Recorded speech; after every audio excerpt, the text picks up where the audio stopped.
tivemos um programa com Aristóteles Drummond em que ele mencionou dois assuntos bastante palpitantes, polêmicos e que mexem no bolso da gente. Então eu fiz questão de voltar com ele. Nós vamos conversar sobre juros e ou luz.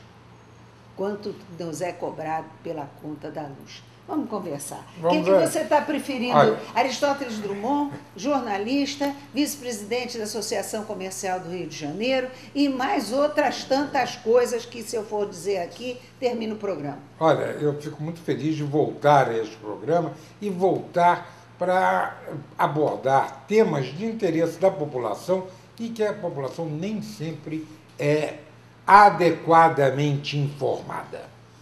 Então vamos começar com a energia elétrica, porque eu fiz a minha vida toda e ainda participo de conselhos de empresas elétricas. É preciso que o consumidor tenha consciência de que a sua conta realmente está muito cara, mas que a metade, você olha atrás da conta, tem lá uma pizza. E esta pizza mostra o que é pago de imposto. É em torno da metade.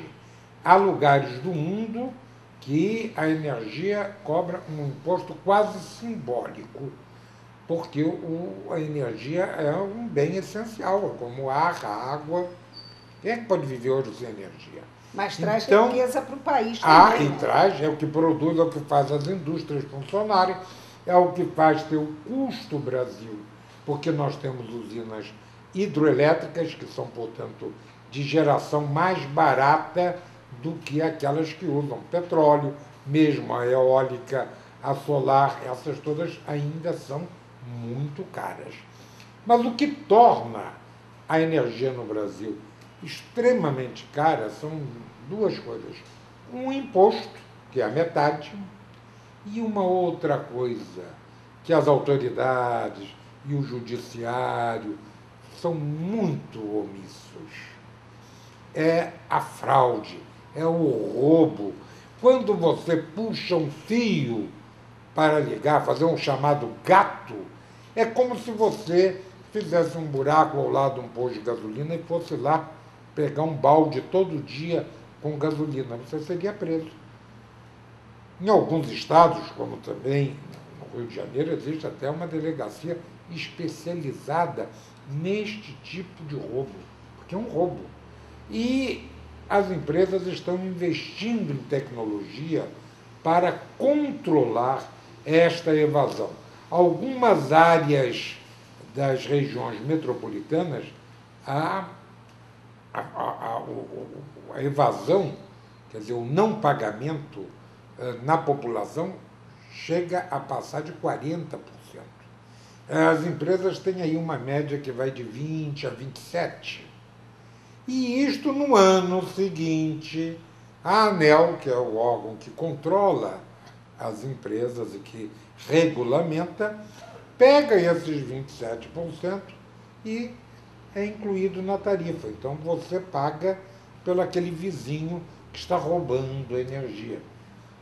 E há não só o vizinho, mas, e esses são mais fáceis de controlar até pelo computador, mas há muito estabelecimento comercial que também, e a indústria que faz o seu gato.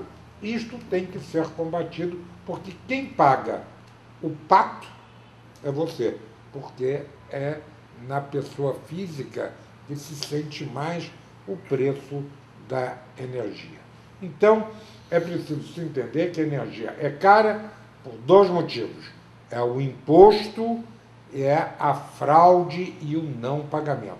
E não é justo que um juiz dê uma liminar para não se cortar a luz de uma empresa ou de um particular. Porque acontece isso? Muito. Lamentavelmente, muito. E isto é uma coisa que é socialmente injusta. E, geralmente, a autoridade, o juiz, gosta de fazer, não, há uma família que está desempregada, mas com isso ele vai desempregar outras. Então, existe este problema. Também no Brasil se sofre muito, principalmente o povão, porque Quem ganha bem precisa de uma televisão, trocar a geladeira, comprar um fogão novo, vai na loja grande que cobra pouco Menos. por um pagamento à vista. Já o trabalhador, aquele que precisa da prestação, este sofre e uns juros escorchantes. Mas vamos olhar o que há por trás desse juro. Todo mundo vê aí nos jornais quantos bancos e financeiras quebram. Quebram por quê? Porque emprestam dinheiro para as pessoas não pagam e eles quebram. Então, é preciso se entender que a inadimplência no Brasil é muito grande. E ela é grande por quê? Porque existe uma legislação demagógica que dificulta muito. Em alguns estados, por exemplo, você não pode comunicar o serviço de proteção ao crédito a questão do cadastro, que o cidadão não está pagando a sua conta de telefone, ou a sua conta de luz, ou a conta de gás. Isto é um indício se ele é um bom cliente ou não. Se eles estivessem no cadastro, eles não seriam financiados. Eles não sendo financiados, não iria aumentar o preço dos juros. Porque se todo mundo pagar, os juros é menor. Agora, houve uma lei, esta sim, muito positiva. Se eu não me engano, foi uma iniciativa do presidente Lula, que não foi ainda bem regulamentado neste governo, que é o juro diferenciado.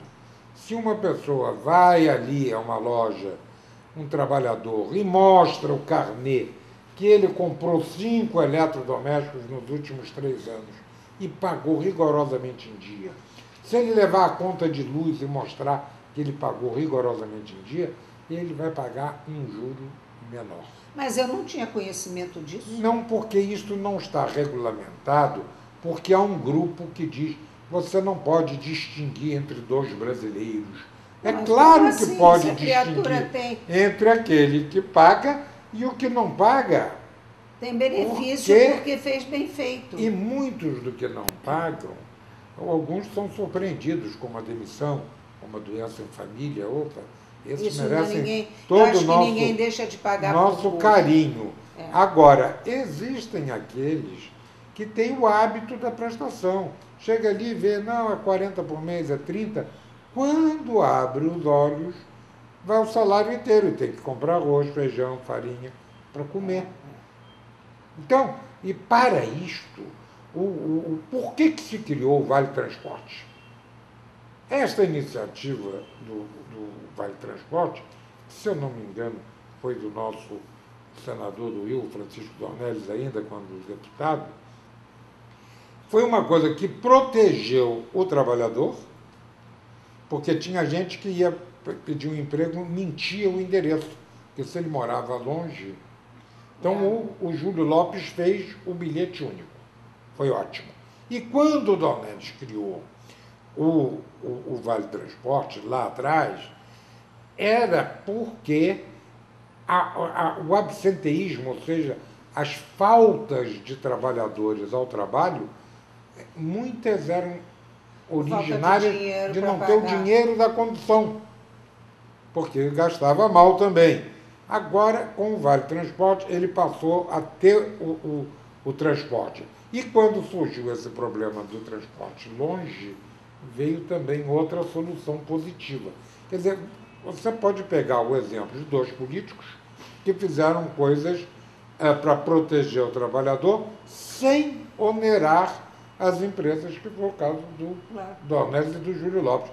Então, é preciso se entender que conta foi feita para pagar. Essa confusão na Europa que vocês estão vendo é porque os governos socialistas chegaram lá com tão boas intenções que deram tudo para todo mundo. Agora você vê como a gente vai longe com o Aristóteles. Distribuíram, já está numa outra situação séria. Distribuíram férias, distribuíram feriados.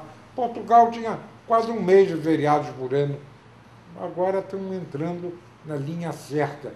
Fazer o que os asiáticos fizeram e que estão ricos por causa disso.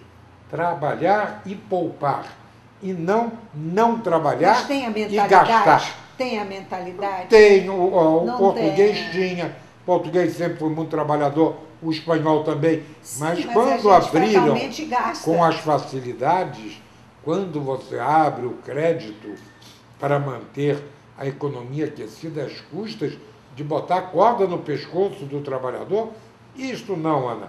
Vamos continuar, parabéns, o seu programa é um programa que procura educar, procura informar, procura esclarecer, procura fazer com que as pessoas raciocinem e saibam que tudo há uma explicação e que distribuir tudo e dar tudo para todo mundo é o sonho de nós todos. Mas nem sempre é possível, porque o pai que chega em casa e no primeiro dia do salário gasta todo o dinheiro, leva filé mignon para a família, vai passar o resto do mês em grandes sem dificuldades. comer nem o pescoço. Muito obrigado. Não, e desculpa espera aí, eu ir me alongando não, aqui. mas eu deixei você falando porque era importante você estar informando. É muito importante você estar informando. E eu quero dizer que ele é pai de 2 lindas meninas, não é? Uma já está casada, já lhe deu juros? Já, tenho a minha netinha maravilhosa. Meu nome? Maria Eugênia. Maria Eugênia, nome bonito. E a Tereza que é a parceira do Aristóteles nisso tudo. Há Muito 34 anos. 34 anos. E também tenho 2 Basset-Homes que eu adoro. Não, isso é importantíssimo. O nome deles? Getúlio e Bartolomeu. Mas Getúlio, rapaz, imagina. Bartolomeu é uma coisa importantíssima. É um sábio. E Getúlio também. Getúlio O pai do trabalhador pobre, brasileiro. O pai dos pobres, é isso aí. Minha gente, vocês viram como é rico o cabedal que nos traz o Aristóteles Drummond. Venha outras vezes. Estou aguardando você. Com muito prazer. Muito obrigada, meu querido. Obrigada mesmo. Até já.